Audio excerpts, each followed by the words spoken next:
A paz do Senhor mais uma vez, amados irmãos, pastor Fábio aqui. Já falamos aí sobre o pecado, né? A punição do homem, pecadora, a justificação pela fé em Cristo, agora aqui sobre a santificação. Bom, há vários pontos que a Bíblia fala sobre a santificação. Não é? A Bíblia vai dizer que nós temos que dar fruto para a santificação, Romanos 6:22, ou seja, assim como o fruto ele passa por todo o processo até ficar maduro e ser colhido, nós temos que dar este fruto para Deus. O melhor fruto que nós podemos dar para Deus não são obras, mas sim a santificação. Por quê? Porque uma vez dando esse fruto, o fruto está preparado para ser colhido. Tá? 2 Coríntios 7 vai falar sobre aperfeiçoamento da santificação. 1 Tessalonicenses 4:3 diz que a santificação é a vontade de Deus. 1 Tessalonicenses 4:4 vai dizer que tem que haver santificação no leito conjugal para os casados. 1 Tessalonicenses 4:7 vai dizer que o Senhor nos chamou para a santificação. 2 Tessalonicenses vai falar, 2 Tessalonicenses 2:3 vai falar que a salvação é em santificação, tá? Inclusive 1 Timóteo 2:15 vai falar que a mulher, para ser salva, ela tem que permanecer na santificação, 1 Timóteo 2:15. Hebreus 12:14 diz que sem a santificação ninguém verá a Deus. Então, irmãos, se nós formos falar aqui na santificação, nós vamos ver que é uma das doutrinas mais importantes da Bíblia. Ora, se sem a santificação ninguém verá a Deus, significa se eu não me santificar, eu não vou entrar no céu, nem você. O que nós estamos fazendo na presença de Deus na terra, não é verdade, irmãos? Então a santificação é o ato de tornar-se santo. Como que eu me torno santo? Se Pedro disse, sede santos, porque o Senhor também é santo. Né? A palavra grega é ágios, para santo. Então Pedro vai falar que eu me torno santo, sim. Então como é que isso funciona? Eu tenho que ser santo. Deus já nos consagrou para Ele através de Cristo. Ele nos separou, nos santificou. Santo é separado. Agora, eu tenho minha parcela nisso. Eu tenho que fazer minha parte. Qual é a minha parte? Eu posso ser lavado pela palavra. Santificado é ser limpo, ser lavado. Vós estás limpo pela minha palavra, não é isso? A palavra ela vem nos lavando, nos santificando. A leitura ela nos sagra, nos torna sagrado, consagrado. Quanto mais o crente lê a Bíblia e busca o conhecimento, ele está se lavando, se santificando. Porque o sangue de Jesus nos purifica de todo pecado. A palavra nos lava. Então, o que vem a ser a santificação de forma... ela age em várias áreas da nossa vida, ou em todas as áreas. Paulo vai falar, 1 Tessalonicenses 5:23, o mesmo Deus de paz vos santifica em tudo. Não é isso? Em corpo, alma e espírito. Corpo, meu corpo físico. Alma, onde habita, no grego a palavra para alma é psique, onde habita os pensamentos, as vontades humanas. Eu estou com vontade de ali comer algo. É a minha alma que quis. Então, tanto é que o corpo físico por si só, sem alma, ele não tem nada. Ele é morto, ele é inerte, ele não tem vida. Então, o corpo físico, na verdade, ele não tem capacidade de nada sem a vida, né? Sem a alma dentro dele. Então, onde habita as vontades humanas é na alma. Uma pessoa sem Jesus, ela está morta em ofensas e pecados, porém ela tem uma alma lá dentro. Ela tem uma alma onde habita as vontades pecaminosas, muitas das vezes. E o Espírito é onde eu tenho comunhão com Deus. Uma vez que eu creio em Cristo, meu Espírito é vivificado em Cristo. Quando nós estamos sem Cristo, não é? Efésios 2 vai dizer que Ele nos vivificou, estamos mortos em ofensas e pecados. Então, nós temos que santificar tanto o corpo como as vontades. Eu tinha vontade no mundo, agora minhas vontades são santificadas para Deus. Não posso mais fazer a minha vontade. Isso é a alma. Não é? Eu era brigão, estou dando um exemplo aqui, tá? Isso serve para todos nós. Eu fazia o que eu bem queria, da minha forma, não, agora não é mais. Não é? Então, isso é santificação da alma. O espírito é aquilo que, vivificado em Cristo, tem que se voltar somente para Deus agora. Então, a santificação ela tem que ser completa.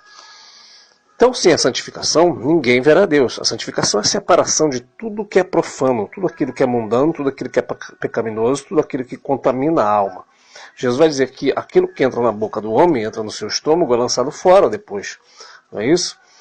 Mas aquilo que sai da boca do homem é aquilo que contamina o homem, onde saem os furtos, as avarícias, porque procede do coração. E o que é o coração, senão onde habita as vontades humanas, que é na alma. Então, do coração físico, o coração físico é só um músculo, tá? Que bombeia o nosso sangue. Mas a alma, na verdade, é onde habita os maus pensamentos, o furto, a avareza, o homicídio, os enganos, a blasfêmia, a suspeita, tudo isso contamina o homem. Então, por isso que nós temos que ser santificados, até mesmo nossas palavras, nossas atitudes. Então, é um fruto, Romanos 6,22, a santificação. E em 7,1 de 2 Coríntios, essa santificação ela é aperfeiçoada. Como é que nós podemos aperfeiçoar a santificação? Na medida que nós perseveramos, não é isso? Inclusive tem uma palavra interessante que eu gosto, já preguei algumas vezes nela, que é Josué capítulo 3, verso 5, né, em que Josué vai dizer: santificai-vos, porque amanhã fará o Senhor maravilha no meio de vós. Ou seja, se nós quisermos ver maravilhas nas nossas vidas, amanhã nós temos que nos santificar hoje. Não adianta pensar, vou me santificar amanhã. Então você só vai ver o milagre depois de amanhã. Tá entendendo, irmão? Ano que vem, esse ano eu vou me santificar. Tá bom, então você vai ver os milagres daqui a 2 anos, no próximo ano, 2020. Então, se eu me santifiquei ontem, eu posso ver o milagre a qualquer momento hoje. Santificai-vos hoje, agora. A santificação não é para depois. Então começa a ser aperfeiçoada essa santificação. A santificação ela vai vir através da orientação que a palavra nos dá. Uma vez que a palavra está nos dando uma direção, nós temos que obedecê-la. Então a santificação é a vontade de Deus, 1 Tessalonicenses 4,3, tá? Então, nos tornar santo é a vontade de Deus. Tanto que a Bíblia vai falar sobre os santos, enquanto o católico entende que santos são as imagens, no céu nós somos chamados santos, não é isso, irmão? 1 Tessalonicenses 4,7, o Senhor nos chamou para a santificação, tá? 1 Tessalonicenses 4,4 vai falar sobre a santificação no leito conjugal, ou seja, o Senhor nos chamou para possuir o vaso não em desonra. Ou seja, um varão casado não pode possuir a esposa como se fosse uma prostituta. Sexo anal, oral, tá? Ah, bota essa roupa de gatinha aqui, varão, vou te dar uma chicotada e tal, né? Eu sei que o grupo deve ser, sou adulto, né, irmãos? Mas tem coisas que tem que falar, tá? Porque os pastores aí dizem que pode fazer qualquer coisa em 4 paredes, quando na verdade não pode, tá? Não pode. E se você possui, varão, a sua esposa como uma prostituta, e a mulher aceita isso, no caso, ela não está com seu leito conjugal, tá, santificado. Tá? A Bíblia vai falar sobre o leito sem mácula, sem mancha. Então, 1 Tessalonicenses 4,4 vai falar sobre a santificação no leito conjugal. 1 Tessalonicenses 4,7 vai dizer que o Senhor nos chamou para essa santificação. Não é? A salvação ela opera em santificação, segundo Tessalonicenses 2,13. A mulher tem que permanecer na santificação, 1 Timóteo 2,15. E Hebreus 12,14, aquele versículo clássico que diz que sem a santificação ninguém verá Deus. Então a santificação é isso. É ser separado para Deus, ser santo. É por isso que uma mulher, por exemplo, que ela pinta suas unhas, tá? Pinta seus olhos em volta igual a prostituta e passa batom, na verdade, ela não está sendo santificada, porque ela não está sendo separada. A santificação ela é uma separação do mundo. Então, quando eu era do mundo, eu andava de bermudinha, camiseta e regata, ou sem camisa. Por quê? Porque eu era mundano, não era separado. Agora que separado sou, o Espírito Santo, ele me incomoda. Já contei isso aqui no grupo. Tinha um rapaz que andava, era profeta, entre aspas, na igreja, onde eu estava visitando, meus filhos eram músicos lá. E esse rapaz era muito cogitado, andava de um lado para o outro, pegava tudo quanto é igreja, e ele andava de bermuda e camiseta. Eu fui reclamar com Deus. Deus, como é que pode? Ele prega, eu prego, ele prega também, e ele anda assim, porque na mesma hora o Espírito Santo me repreendeu e falou assim, eu tenho ciúme de você. Então, amados irmãos, isso eu guardei até hoje, isso tem mais de 10 anos. E depois descobriu-se que esse rapaz ele andava em pecado, na verdade, ele era homossexual dentro da igreja. Mas por que eu estou falando isso? Porque é uma pessoa que tem o Espírito Santo, e o Espírito Santo é santo, ele requer santidade dos seus servos. O que ele vai fazer? Se nós sairmos um pouquinho da linha, ele vai nos cobrar. Isso está errado. Tá? Essa saia está curta. Tá? Essa bermudinha aí não é mais para você.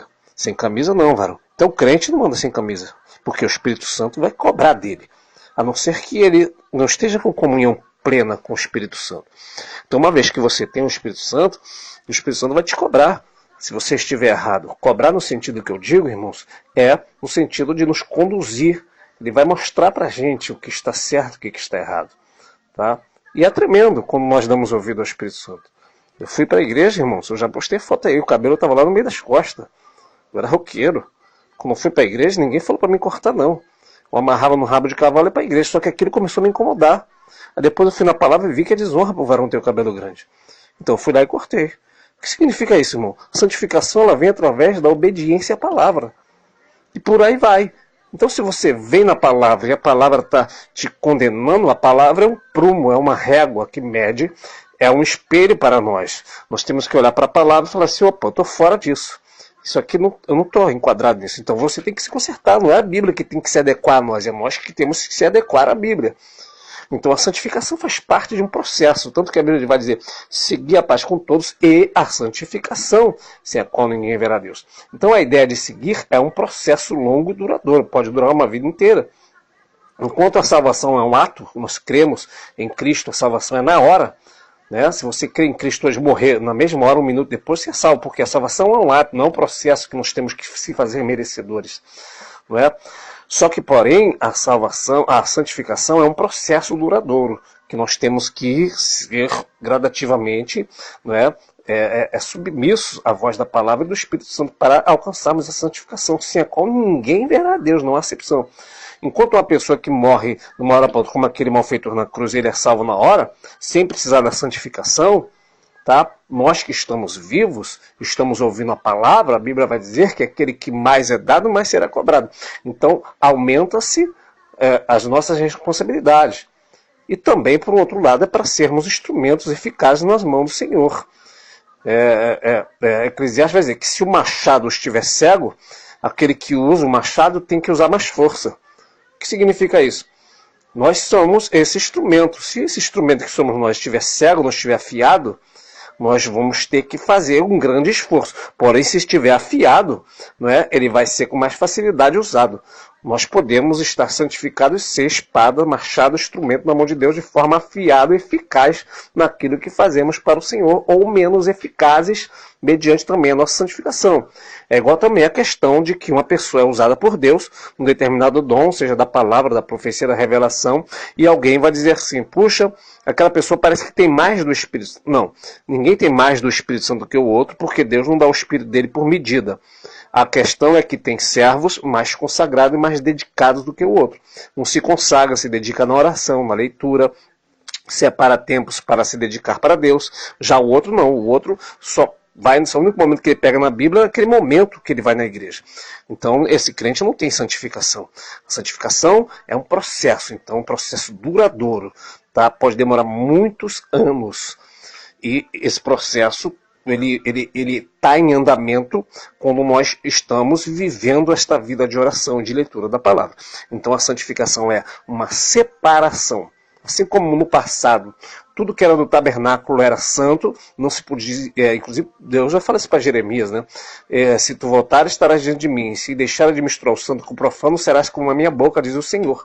Ou seja, quando é que nós somos boca de Deus? Quando deixamos de misturar o santo com o profano. É por isso que crente, ele é santo, ele não vai jogar futebol, nem vai para futebol.